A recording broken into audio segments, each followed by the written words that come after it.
And start the record. Well, I'm going to do the roll call. We still have a number of people that are not here yet, but they're trickling in. So first, this week, I actually interacted with Rob Robinette and installed Whisper Demon on my machine using both Kiwi and RX 888. And that's running and it seems to be doing well. And it's some changes that he and Phil have done together. So I'm quite pleased with it. And it's Rob's code is very much like Phil's code, but different. And then they interact. And so it just increases the computation components. So next on the list, we have Nathaniel, W2NAF. Go ahead, Nathaniel. Thanks, Dave. It's been quite busy here, just continuing to keep all the different projects moving. I can't remember if I made the announcement last week. The Frontiers paper, they finally accepted the author change list. Did I make that announcement last week? Yes. Yes. Okay, great. So, well, we're still working on going through the proofs. That's it's in Rachel Bodeker's hands right now, so she's working on that. Just working on more papers, more reports, things like that. They're still building the station at the university. They did the walkthrough for the crane this week, so that means they're actually. They said within 2 weeks. They said within 2 weeks. I'm gonna say within 4 weeks we'll have a crane there. So, I'm excited. But yep, things are moving along. Back to net.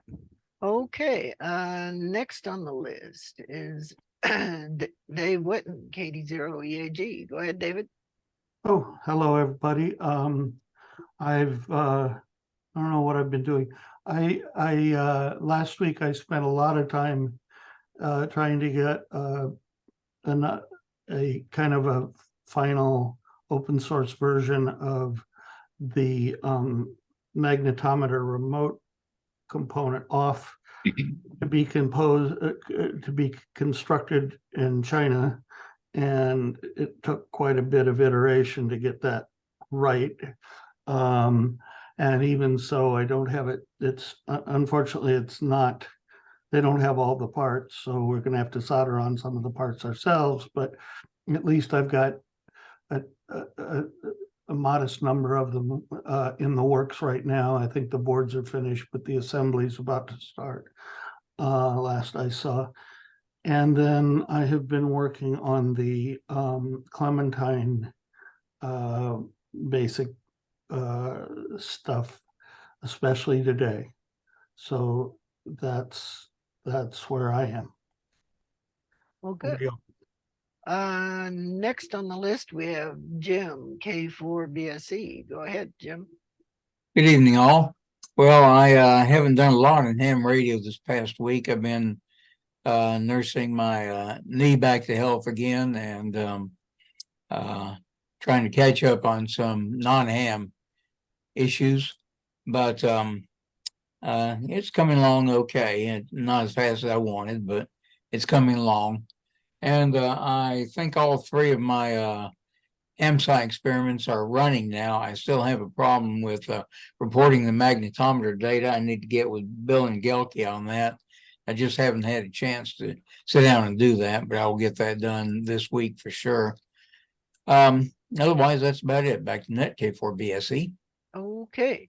Next on the list is Michael, AAK. Any comments, Michael? Greetings to everyone listening. Back to you, Dave. Very good. And after that is Bob, N5BRG. Go ahead, Bob. Hello, good evening, everybody. Just staying busy here with little projects. And I've been working on my ham station for over 50 years and still hadn't got it set. So. Yeah, been there, done that. Sounds familiar. Thank you, Dave. As soon as you get it just about right, then you think of something new.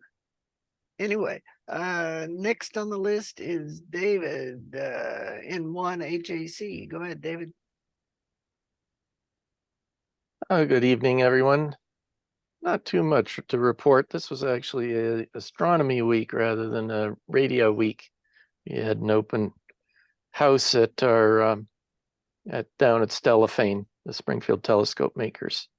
We had good turnout, even given that it was pretty rainy, but we never tell, this is New England. We tell people it's not the ultimate star party, but we like showing people around. So back to Net. Yes. Well, we're about to get a storm here in Missouri. It's a remnant of a hurricane that came in off the coast of Texas. I don't know. Oh, Bob, yeah. Bob probably has a little of that rain right now. Yeah, we're Anyway, supposed to have some nice weather this week. Then it gets, we haven't even had a frost yet. We might get Okay. one light frost tonight. Next week, it's supposed to get cold, but it's been a long summer, shall we say. yes. Okay, next on the list is Ed in 3ED. Go ahead, Ed. Hi, not much ham activity this week. I am trying to boost my exercise by doing some orienteering and some ice dancing. So, which I've done for many years, and so that's my activity. I am sort of interested, though, in hearing where we are with regards to the Tangerine, and specifically where if there's a likelihood that it would be available for our April solar eclipse that's coming up. Back to Net. Okay. ED. Well, we can, Nathaniel and I can speak to that. Next on the list is Franco, K4VZ. Go ahead, Franco. Good evening, everyone. Well, radio-wise, we were RVing on a park down here in Florida, so I was able to activate the park on FT8 with QRP 5 watts, which is pretty good. And then on the area of this stuff, I've been working on the 5351 frequency sensitizer in two ways. I made some modifications to the program called RX888 stream because I think it's possible to control the register directly of the 5351 from the current firmware, which would allow people to set any frequency correction to their RX888. So instead of 27, you can put a ppm of 1.3 and get the correction. It should give you a good sample rate, the correct sample rate. That's number one. And number two, I've been emailing, and Dave is familiar with that, back and forth with John Ackerman, N8UG, about some future developments for the Clementine SDR, how to implement the clock, and maybe we can discuss it later in the open section. Back to you, Dave. Very good. And next on the list, let's see, Jay, WB7, SBI. Go ahead, Jay. Well, I didn't know I moved out west. So really nothing new here from the Michigan. So just 7-3 to everybody, and I'll be reading the mail. Catch y'all later on down the log. And for those of you that haven't submitted your logs from the last solar eclipse here a couple weeks ago, I wonder who we can be talking about that get them on in. So 7-3 to all, and I'll just be reading the mail. Okay. Next on the list is Joe, W7LUX. Go ahead, Joe. Good evening, all. Well, it's been astronomy week here also, and been working on getting a star tracker that never worked right, it turns out, up and running. My Eclipse Grape is still running. Are other people continuing to use their or leave their systems up running? Back to you, Dave. Okay. I'm sure Nathaniel can comment on that. The hope is that people will continue to run them. I'm certainly running mine here, and the goal is to keep them running, constantly for hopefully the next few years, and then maybe even beyond that. So, if you are able to keep it running and you have its own dedicated antenna, we very much would like you to do so.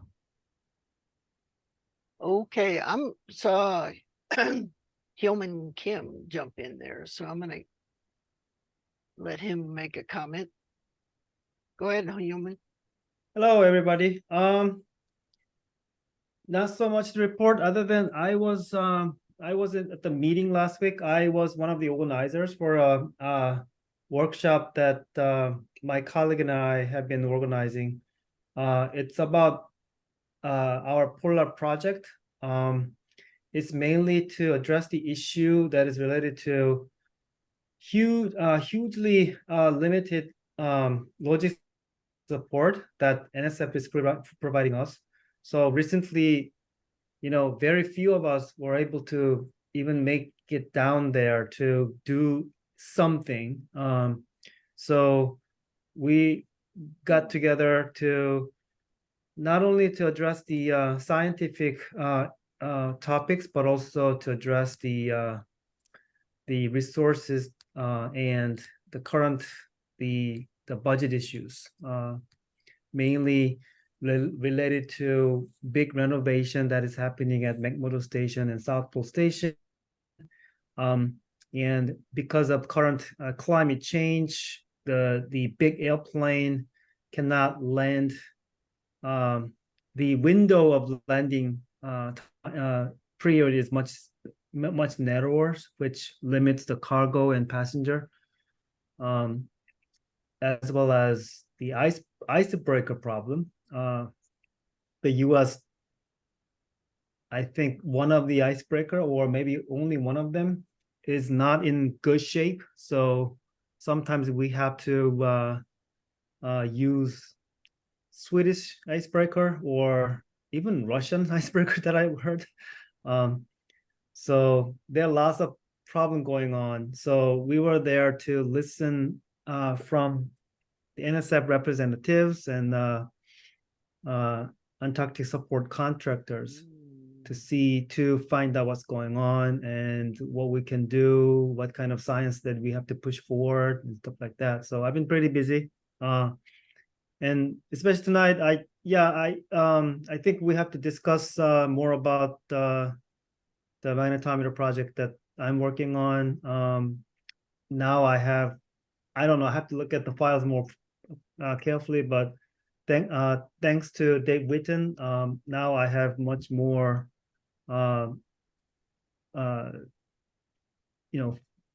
design files that I need to provide. So that's where I am. So thank you. Okay, very good. Next on the list is Jonathan Rizzo, KC3EY. Go ahead, Jonathan. Hi, everybody. It's been a busy week also, mainly with non-VLF related projects. But there has been a very good discussion on the Hamside discussion board. Initially, it started off about my observation and other people's observations of VLF transmitters such as NAA and WWBB. And then Steve Serwin brought up the dawn and dusk phenomenon seen in the plots. So there was an interesting discussion about what's the cause, what's going on, what are the physics behind it, and it got me thinking that a lot of the effects could be explained if you understand that VLF propagation is waveguide propagation, where the boundaries of the waveguide are the Earth's surface and the D layer of the ionosphere during the day and the E layer at night. So a lot of these effects can be explained And so what I did was I was showing the I was showing the nulls that are often observed at dawn and dusk. The amplitude nulls, it'll go down to a very low level, both at dawn and dusk, and that's seen in every VLF transmitter if there's enough signal. And it doesn't matter if it's around NA's frequency or WWVB's frequency. So it was really interesting, but I was able to show the same effect in spherics. So what I did was I was able to generate a plot, a compressed spectrogram plot of spherics, and you could see the same absorption as you can see in the amplitude plot of the NAA, which is really neat. So so I encourage anybody to jump in the discussion. It's getting really interesting.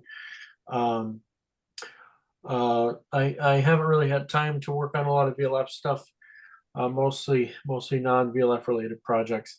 That's all I have. Back to the net. Okay. Next on the list, we have Michael, AC0G. Go ahead, Michael. Good evening, everybody.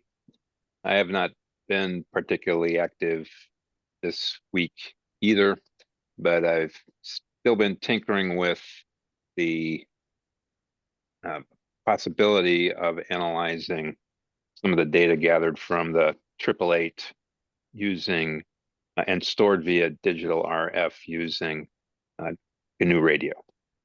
The other thing I'm attempting to do is get better timing to the two RX888s that I have. One of them is already timed with Leo Bodnar, another is not. So I'm going to be trying what I thought I saw Rob doing, which was daisy chaining them with a single source and a terminated transmission line of the GPSDO signal. That's it. Back to net. Okay. Next on the list is Phil, KA9Q. Phil, go ahead. Hey guys, got back late last night from Pacificon, so I've been actually sleeping most of the day. Let's see. I mean, not much to report here unless somebody else wants to bring up some stuff about K9Q radio. Before I went, I did get it feeding an FT8 decoder as well as a whisper decoder, so I can sit there and watch all the FT8 channels go flying by every 15 seconds. I am interested in finding, what is the authoritative copy of some of these decoders. So if I make changes, I make them to the right copy. Code like this tends to get forked a lot. So anyway, back to you guys. Yes, and Phil, I found one little error in that the output file that was produced from JT decoder, it decoded, has a that's my new program. Yes, had a date stamp that was not accepted by WhisperNet. Okay. Yeah, I think that was intermediate version. If you have to go out and use the hacked versions that I have forked onto my page. I hate forking like that because it means yet another version out there. Yeah. But the problem is I'm using the same input file format for both, and they as written they expect different. So that was the problem. Okay. Just want to make sure you're aware of that. Oh yeah. And okay, next on the list is Robinette. Go ahead, Rob. Hello, everyone.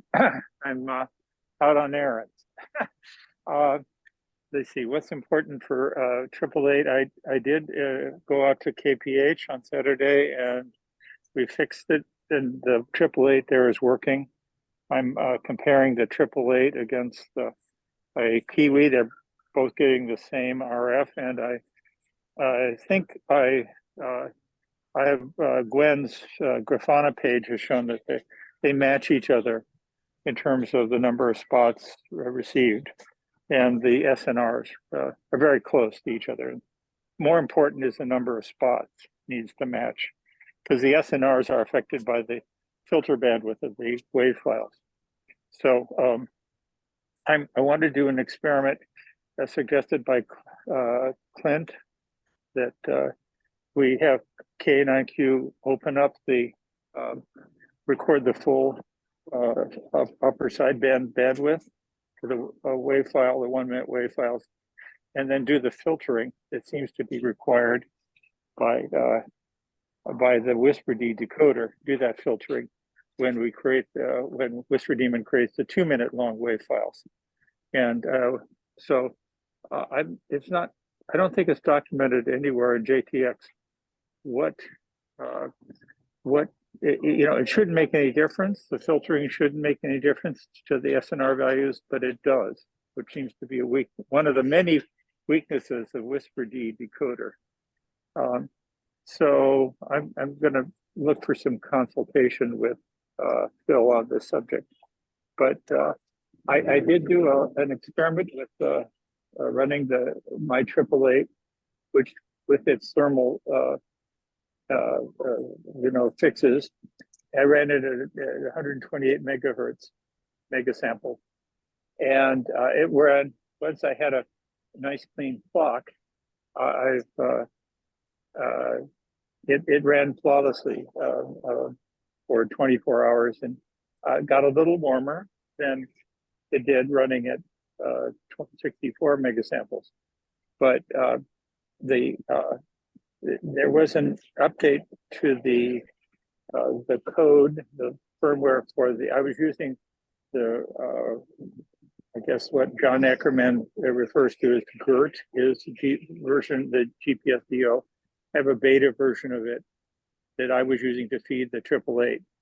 And with some new firmware as of from about a week ago, it completely matches the Wagner performance for our purposes. It's not going to match it up at a gigahertz, but up to 30 megahertz, they're absolutely match each other within our needs. And so I think that augurs well for the design of the Clementine, to have John's GPSDO as part of this new Clementine SDR. Looks to me very promising. I think John, the firmware and John's work, I think is going to be a very encouraging. My results are very encouraging to that. So that was my primary 888 work for the last week. So Okay, very good. And I guess I helped you. I did help you yes, get on here. You did help me, and it's running fine. I don't see. I have an error or two that I'm going to ask you about sometime, but pretty much everything's running smooth. Yeah, I think you have a Kiwi and a 888. Yes. And they're on the same antenna. And on the same antenna, yes. So you could, I was realizing I could do the same test on your system that I'm doing at KPH, which is to compare the, so I might come in and, it's easy to look at the results on Gwen's Grafana page. Right. And when I get home, I'll send you a link if you don't know how to reach his. Yes, I've been watching those carefully. And I also, of course, have both, Rob. Okay, well, those are. I think I just want to confirm at many sites that the 888 matches the Kiwi, which we know is very, I know, and our Whisper Daemon group knows the Kiwi's performance very well and has optimized its use over several years. So I wouldn't expect the 888 to do better in a appropriately managed version. But I do have the questions, and I posted them up in our chat to you about the use of AGC on a per band basis. And because at KPH, it's so quiet up at 10 meters that I've ended up, it seems like I need to boost the VGA gain at least 5 dB up to 25. And then the AGC is in auto mode, and it looks like the AGC is going at 70 or 80. You know, auto AGC is setting it to 70 or 80 dB. So there's quite a bit more gain on 10 meters than there is on the lower bands. And I wanted to automate monitoring the AGC settings. So that's why I had a question for you also about. I forgot how to get that information from the command line rather than run control. So Oh, okay. We can talk about. Okay. Well, let me give Tom McDermott in 5EG a chance to talk. Go ahead, Tom. Okay, not much this week. Got back last night from San Diego and lots of days of hard driving. So hopefully I'll make the thermal mods to my RX-888 here soon and get started trying to run some tests. That's about it. Back to the group. Oh, and I was going to answer, is he still here? Was it Ed's question? No, it was one Ed. And Ed Dunlop, I think, is the right guy. And essentially the situation, I want to quickly let everybody know that we are planning a mini Zoom Tapper DCC. It'll be one day, December 9th, and there'll be a talk by myself to tell you what I'm just about to tell you. There will be a talk by Dave Whitten describing his work, a talk by John Ackerman describing his work, and then several talks on free DV projects. So there'll be 3 talks on that. And those are all active projects that are working towards having hardware in the store that can be shared and used. So it's kind of a we're still here talk and what we're doing. Anyway, one of the things was what's going on with TangerineSDR. TangerineSDR, because of the 2 things. One is Scotty became unreachable for about 6 months. And that made, since he was a key player in the project, made it us unable to move forward. He is reaching the end of his home construction project. And I think he's just about to get electricity in the house again. And then he can move out of his trailer into the house. So he's wanting to get back and start doing things. But we ran into a couple issues. One is Tom had identified problems with the FPGA making timing. And there were also soldering problems in some of the RF boards so that not all pins came out to the outside. So those soldering problems are supposedly being worked on. And the timing problems, I don't know if there is a solution with that FPGA. There was a plan to buy a couple with larger FPGAs. So I don't know if anything's moving forward. I have talked to Scotty and he is intending to continue to work on his part of the project. So, but the short answer is I doubt it'll be ready for April. So at DCC last year, we came up with this project to use an RX-888. and figure out how to use it as well as we could so that Nathaniel could collect data during the 2 eclipses. And we had active RX-88s collecting data during this last eclipse and probably more during the next eclipse. And that's moving towards a project to build a board that we have the schematics for that reproduces most of the circuitry of the RX-88, but makes some additions and improvements that we request. And the 2 ARC people working on that are, well, 3 people, Dave Witten, Franco, and John Ackerman. And anybody else actively working in that group? Franco, did I miss anybody?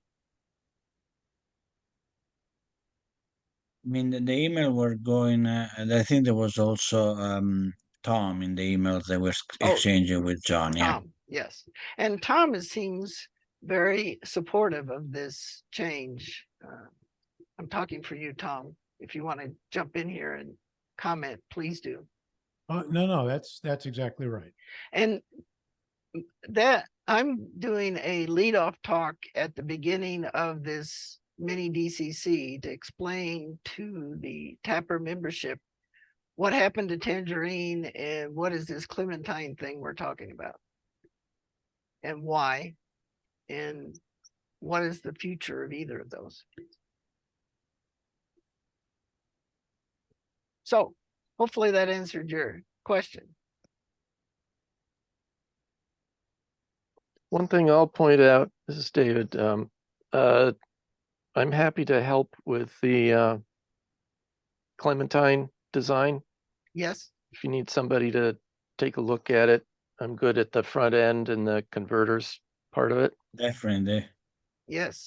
Yes, I realized that when I put together the list, John Ackerman asked me to put together a kind of focused list on issues around timing for this thing.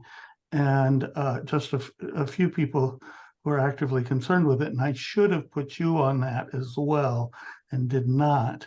I can bring you up to date with those discussions, David. Sounds good. Yeah, but essentially it's been around.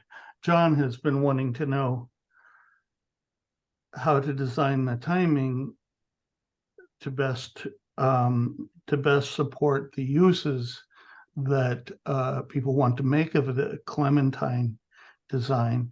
And the question becomes, what uses do people want? But the discussion's been moving along well. I'm beginning to suspect that we just need to build something and then think it's, and critique it once we have it a bit, some for that. But there's other aspects than the timing where I especially might have a few questions for you. The RF parts of it. Right. Yeah. Happy to help. I did want to clarify one other thing. One of the other speakers is here, Phil Carniff. I didn't mention him. I want to make sure that he's agreed to give us a talk about K9Q radio. Yeah, sure.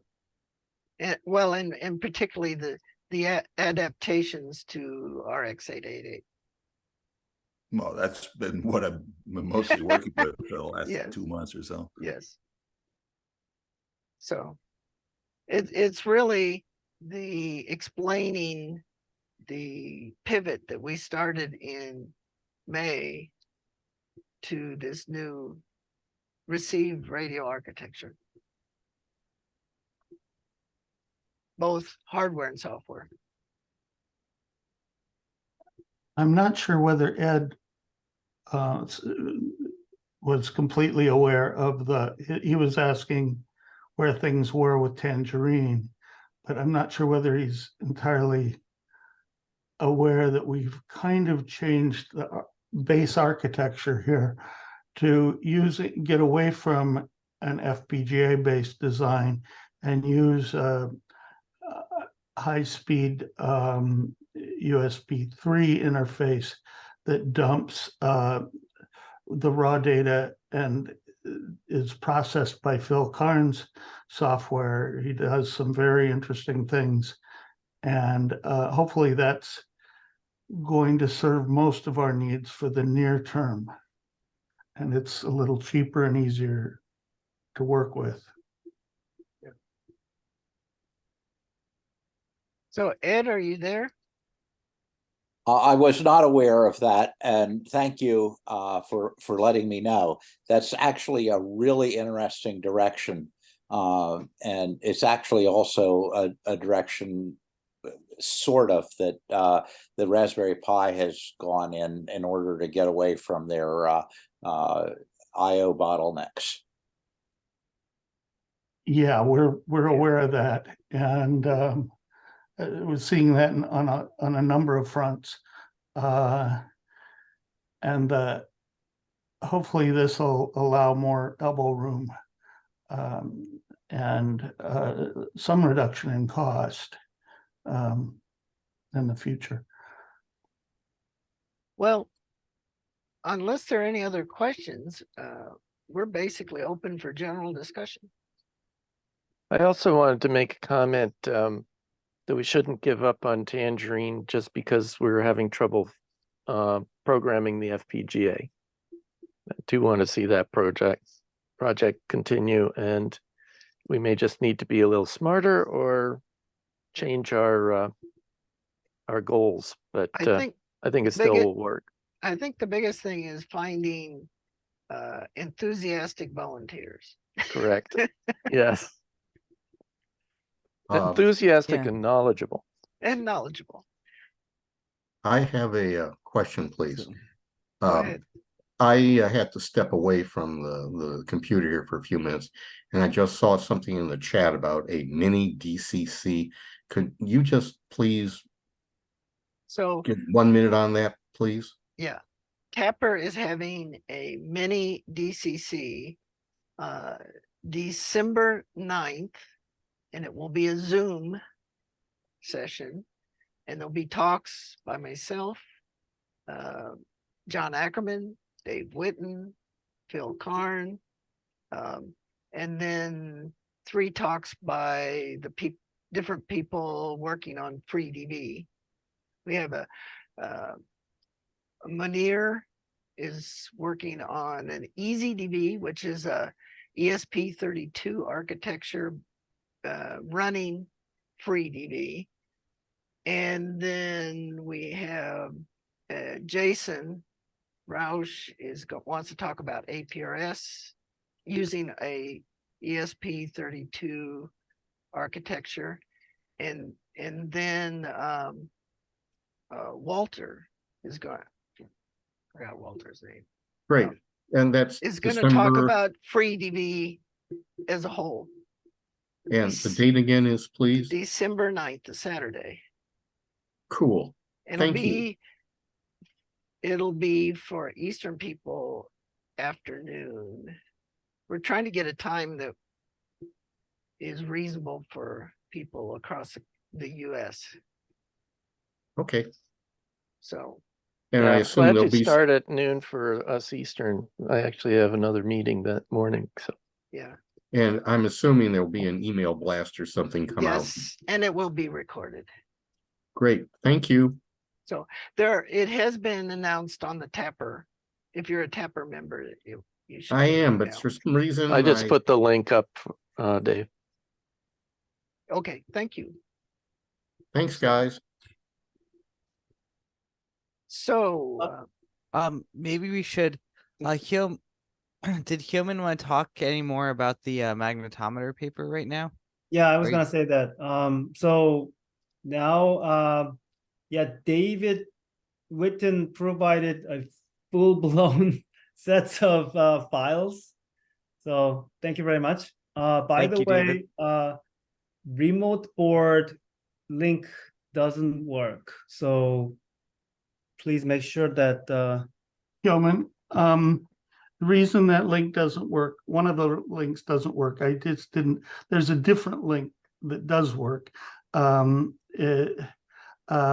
I updated the thing. I was going back and forth with the board people, and there was a hidden a hidden footprint that was the wrong size, that was giving both me and the China people fits last week. So I think the one that actually is in process right now is there.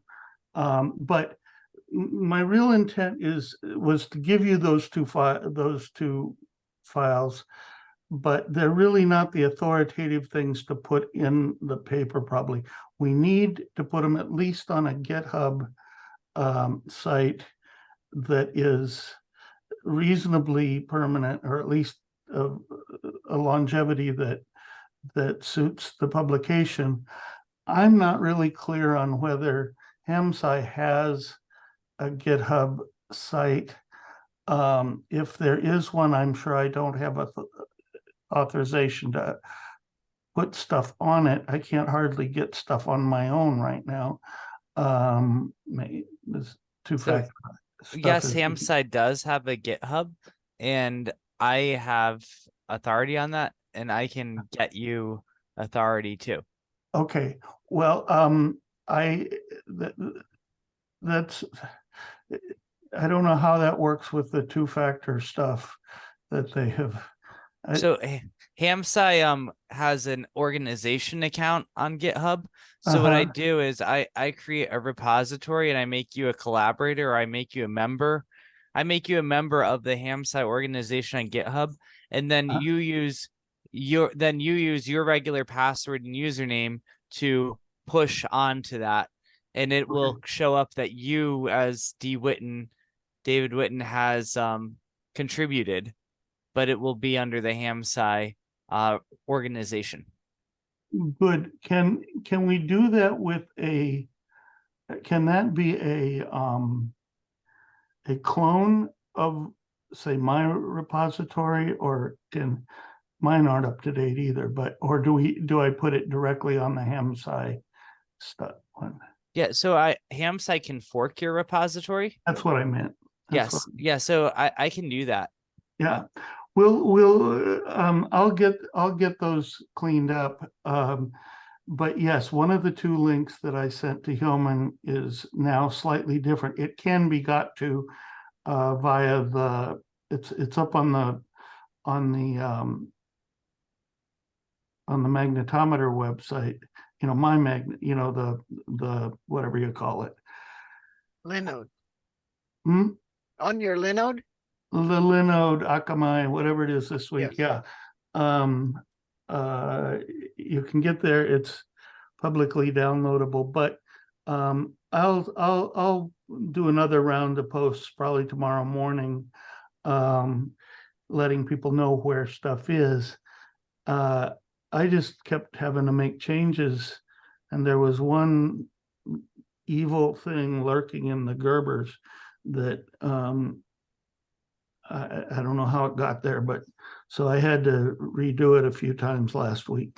But anyhow, it's all, yeah, I think I have that. Also, it'll be of interest perhaps to the grape people too, as I've been talking to John Gibbon quite a bit. And he needs something to test against.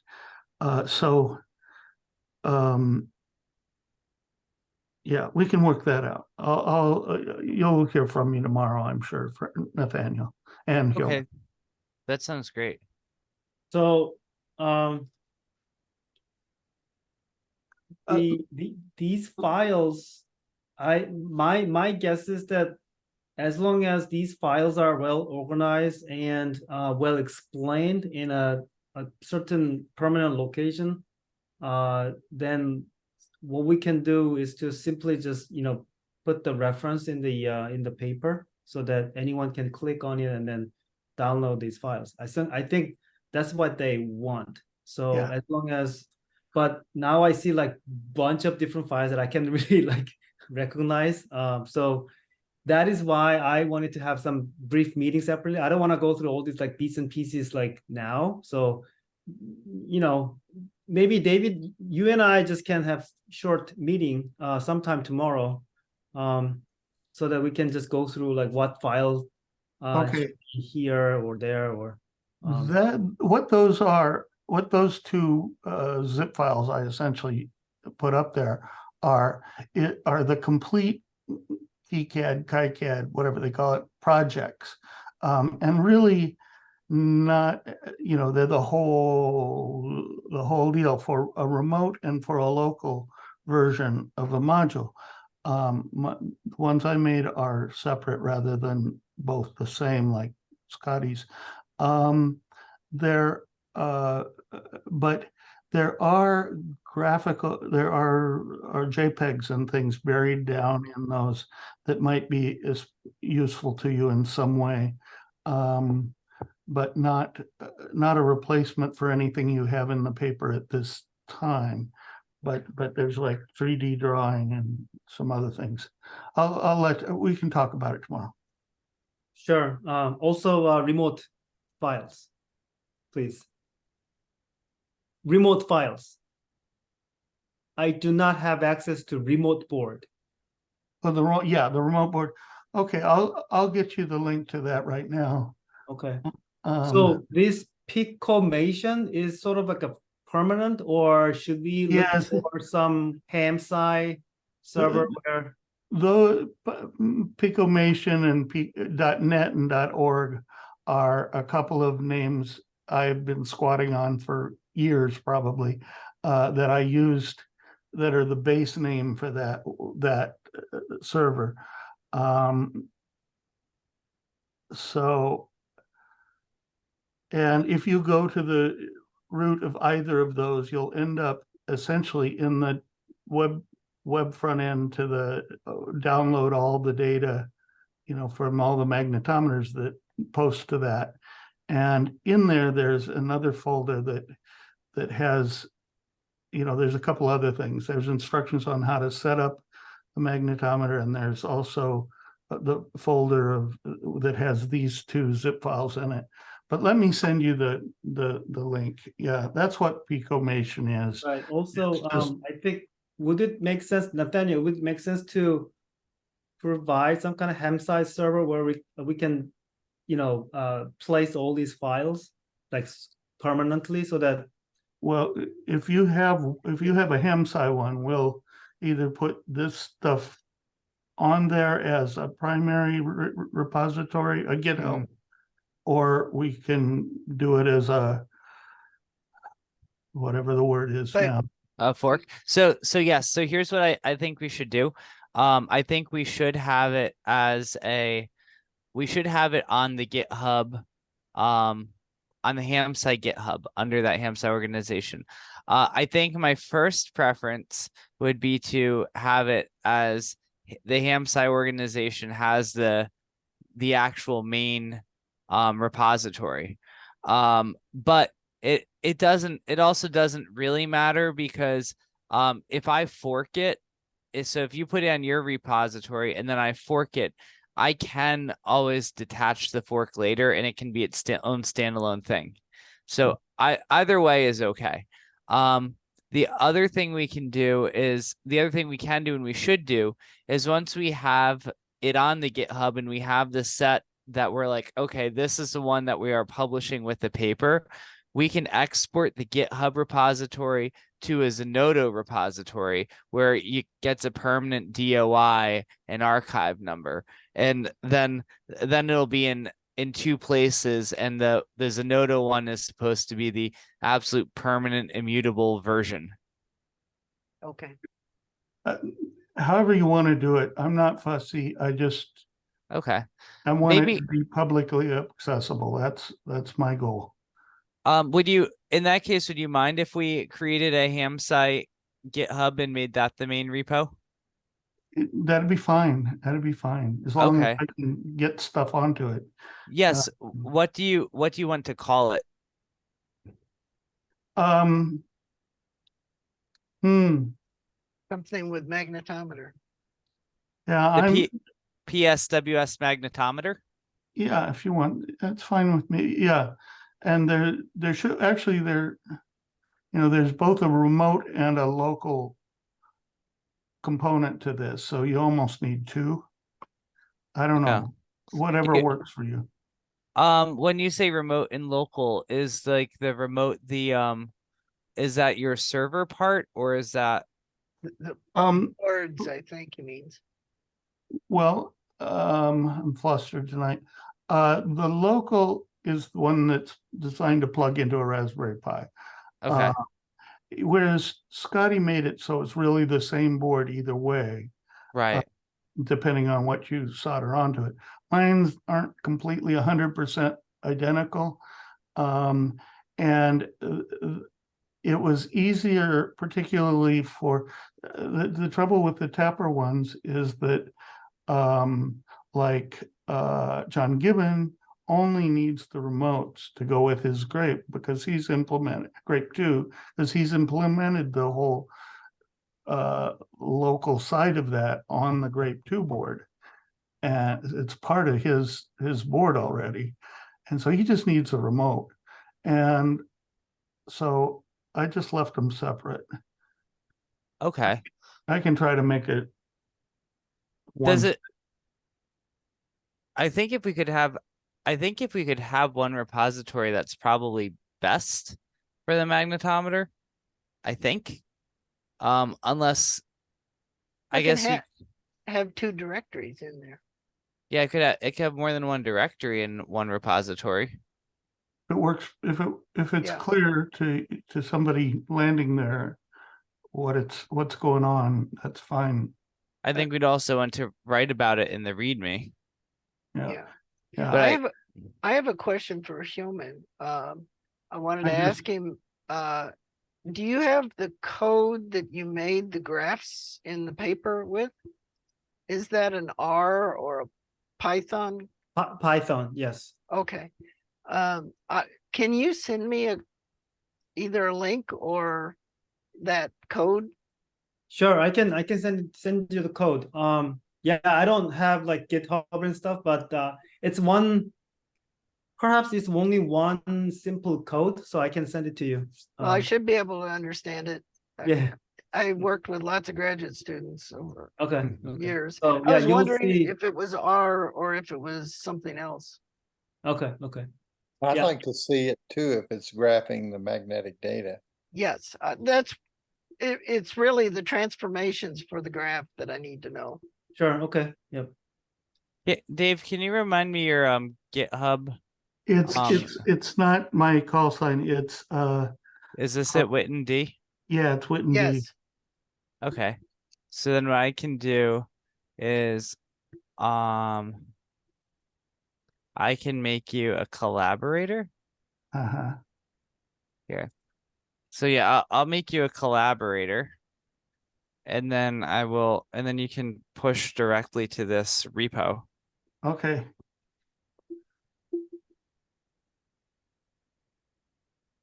You can keep talking and I'll get back to you in a minute. I just sent Human and I guess everyone else. I did 2 of them. Yeah, yes, I did receive the remote file, so I'm all set. Thank you. Yeah. All set. Okay. And Human, do you have a GitHub account? Yeah, that'd be great. I mean, you can under Hamsci? Well, do you have your own personal GitHub account? No, not yet. Okay, so I recommend that you sign up for one, and they actually have, if you they have something for professors that you can sign up, and if you sign up through their academic program, they actually give you a free GitHub professional account, essentially. But then once you have that GitHub ID, then I can add you as a collaborator to the repository, and then you can also make changes and things to it. Sure. Okay, I'll do that then. Yeah. But these are public repositories, so anyone can download from them as long as they're made public. Yes, but only people who are signed on as collaborators can push stuff up there. Can push stuff up to it. Yes. Yes.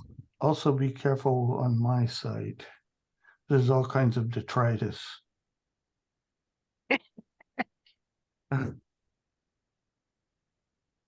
So anyway, David, so yeah, I just like to go through the files and make sure that people, anyone who sees these file structure can understand what those are. So maybe we can have some README file in the first place.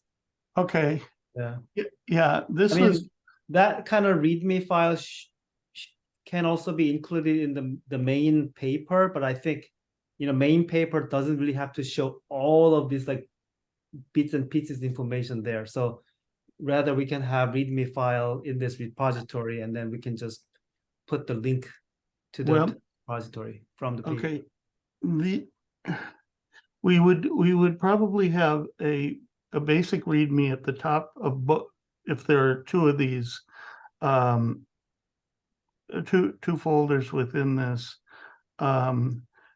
At the top level one for the magnetometer, we probably put a README there explaining that there are two different ones and why there are two different ones. Right.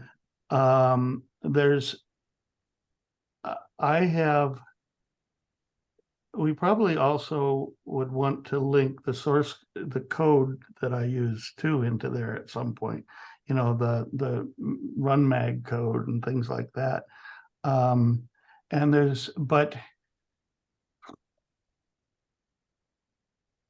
Yeah, it needs lots of readmes, but some of this is not of concern to most users unless they're going to completely manufacture this thing. And those who are mostly going to know what to do with it, because these are a specific, there's a folder that has the Gerbers and the BOM and the position files that the Fab House uses to actually create these things. And we may need to break that out. And that stuff, separately, or at least put pointers directly to it. There's capabilities on, I haven't kept up with GitHub beyond just what I need, but there's capabilities there to add kind of a web interface to the thing and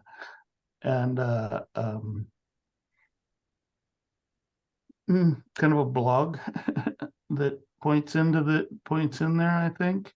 I haven't kept, it keeps getting fancier and it's leaving me a bit behind, but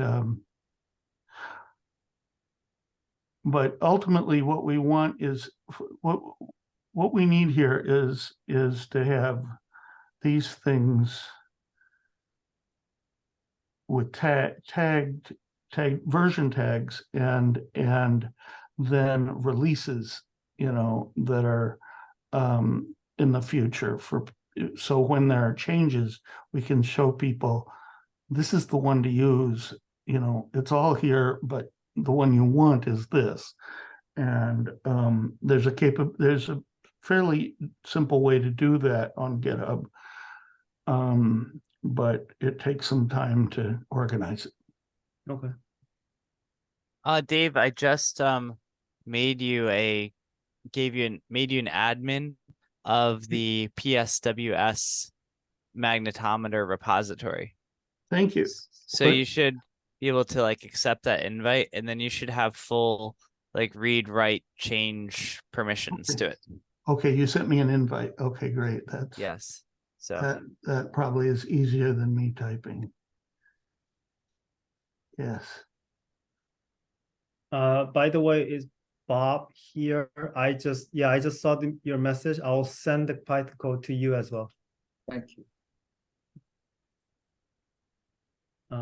By the way, so yeah, I guess just perhaps David, you and I just can simply look through the files together. So sure. Can you make it tomorrow morning at 11 here, 10 a.m. for you? Yeah. Okay. I can. If we're, I could. Did we settle a time for the other meet? No, I mean, I figured that just you and me simply for now. Okay, let's do that. It's still in my calendar. 10 a.m. for your time, and I'll set up a Zoom. And I'll send an invite. Great. Okay, great. Thank Yep. you. In fact, you're still there. Uh-huh. That sounds really good. All right. Yeah, I was interested in this data and plotting thing too, and wanting to be able to look back through my data in a more efficient way. So I wrote some C code, started writing some C code to strip the files down to the minimum information. And then I was going to do like a time streaming plot where I could select different time windows and hopefully make it so that it would work for all of these different projects, sort of a generic time streaming graphic thing to look at data for, and maybe somebody else has already done all this. It'd be nice if they have. I know that there's been some work, and humans worked on this too, to include some make some plotting tools for the Bill Engelke's website. Yes. So yeah, I was gonna ask you, do we have any more magnetometers installed somewhere other than what we have already there? And also, since I believe my student talked to, what's his name, Anderson? Mm-hmm. So that I think Anderson or B. Engelke has full access to whatever we made. So I guess once we have more magnetometers installed, then that can be added to that server, the GUI system easily, I guess. But I wonder, the reason why I'm asking is because for AGU presentation, I'm going to be showing like some data analysis, like finding some interesting signatures from one of those. I think, Nathaniel, your magnetometer has been continuously, working very well. So I think I'm going to be using that for a longer period of time analysis. Okay. And if we find something interesting, then I'll ask you whether you have some, say, HF, data that can be added to that. I don't know. Which I should. Yeah. Yeah. Um, I the should have other- HF data here. And then I'll also, yeah, I should have the grape data available here. I should have Harbian data. I should have chirp sounder data from here. I'll have VLF data you can have.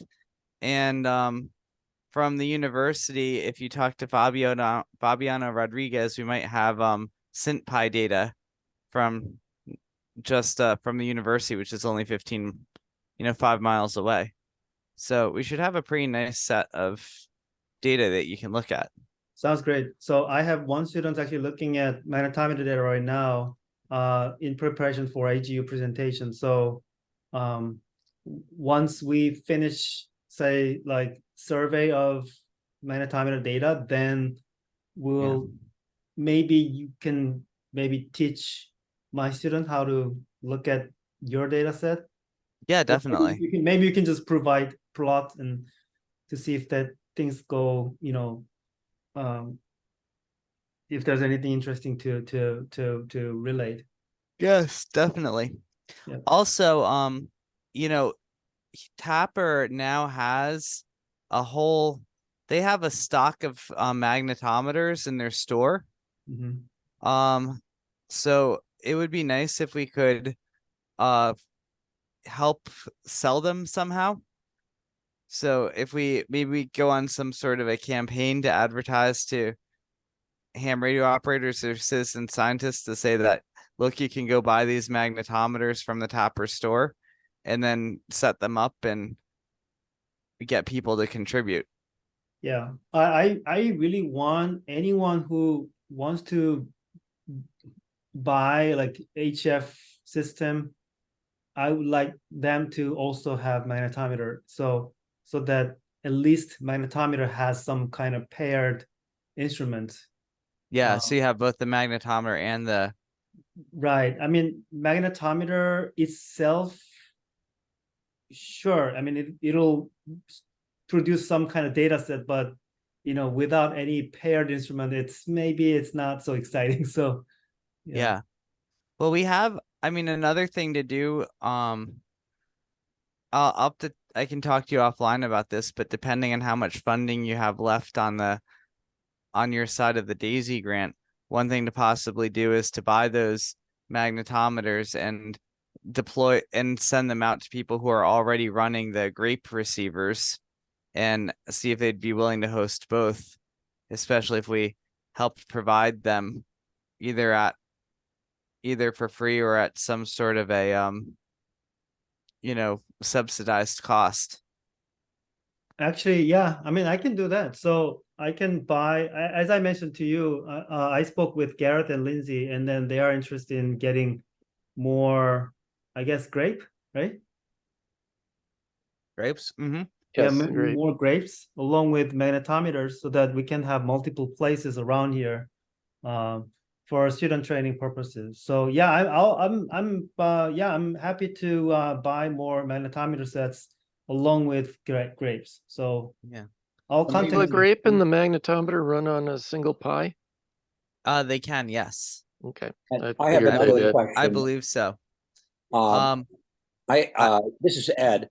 How sensitive are these to especially power lines in a neighborhood? Thanks. How far is your power line? 75 feet. That's like 25 or 30 meters.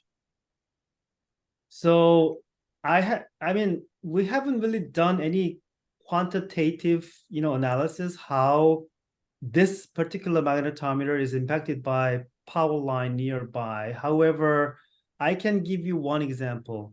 The magnetometer that Nathaniel installed, I think your place is very quiet, I believe, right? Yeah, I have an unusual situation.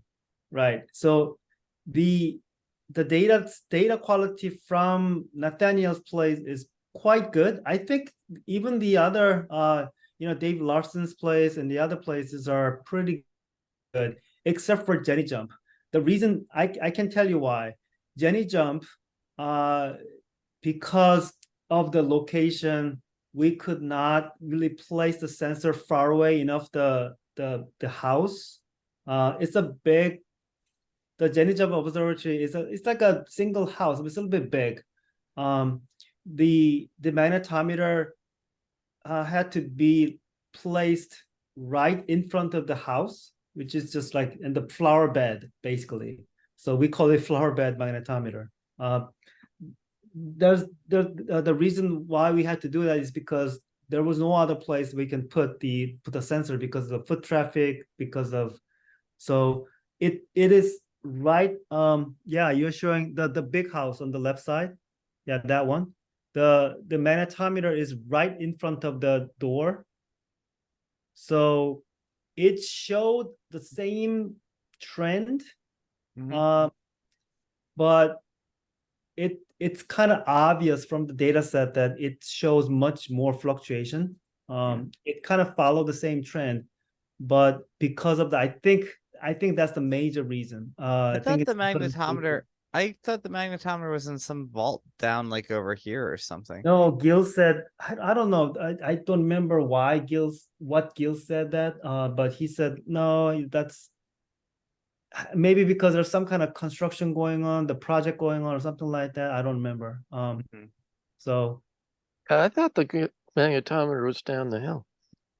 Yeah, I that's thought it that's used the to real be. magnetometer. That's the real magnetometer. You're talking about the grape magnetometer. The grape magnetometer is right in front of the door. Got it. Okay. That's what I you're see. saying. The Got it. real magnetometer is behind. Yeah, that's where somewhere over there. Yeah, I don't know. Okay. Yeah, I maybe thought it up on the was hill. Yeah. down here. Yeah.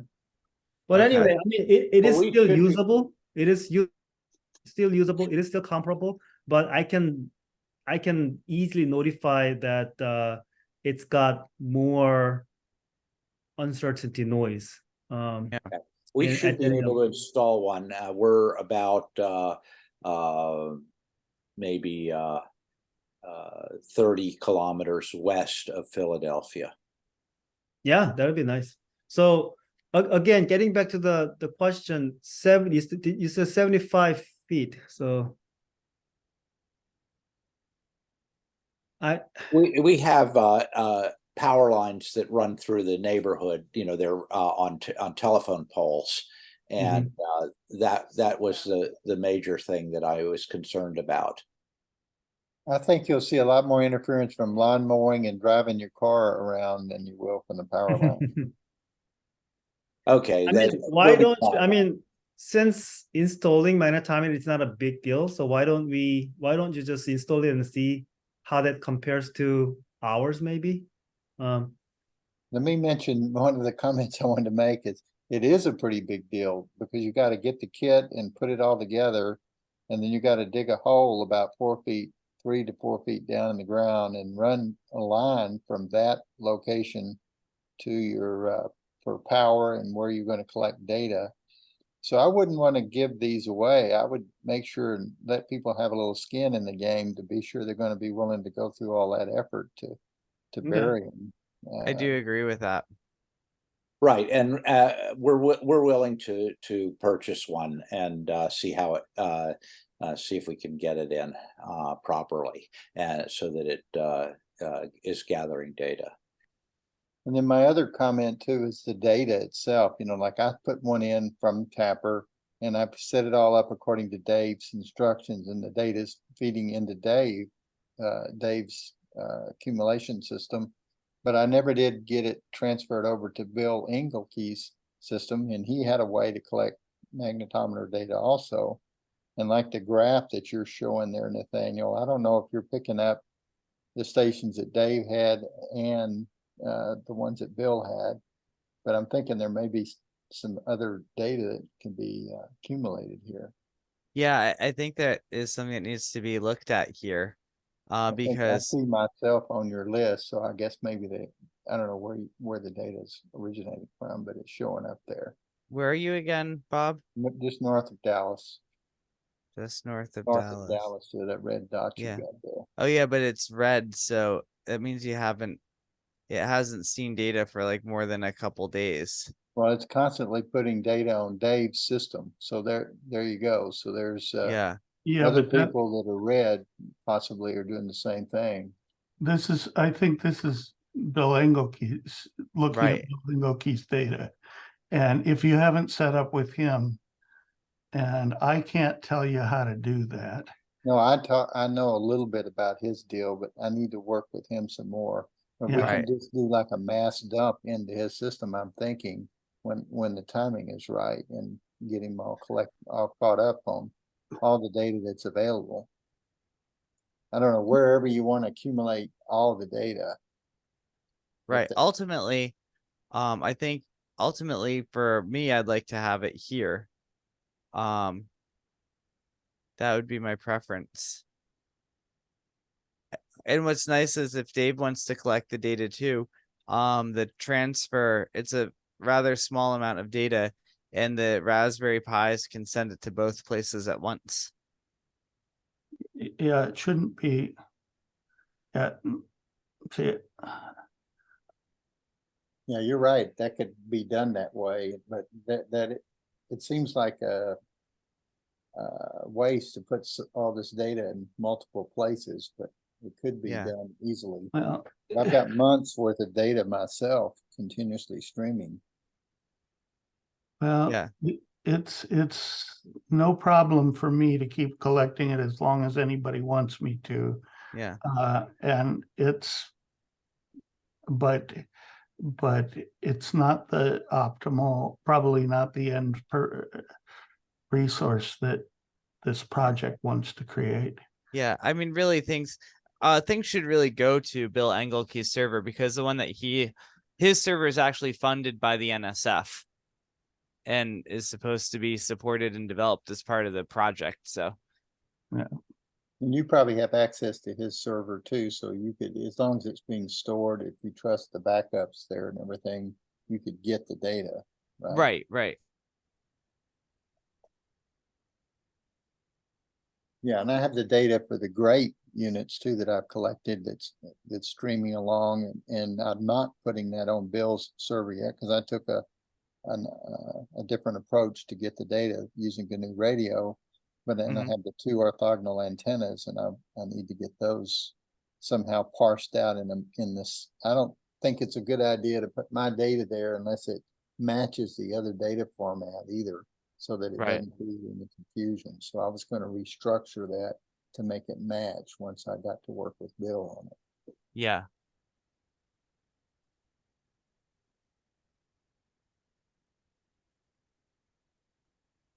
You were gonna have to do something. There were a lot more green dots last week, I think, for the eclipse. So I think we're going to have to go and try to encourage people to keep their stations running.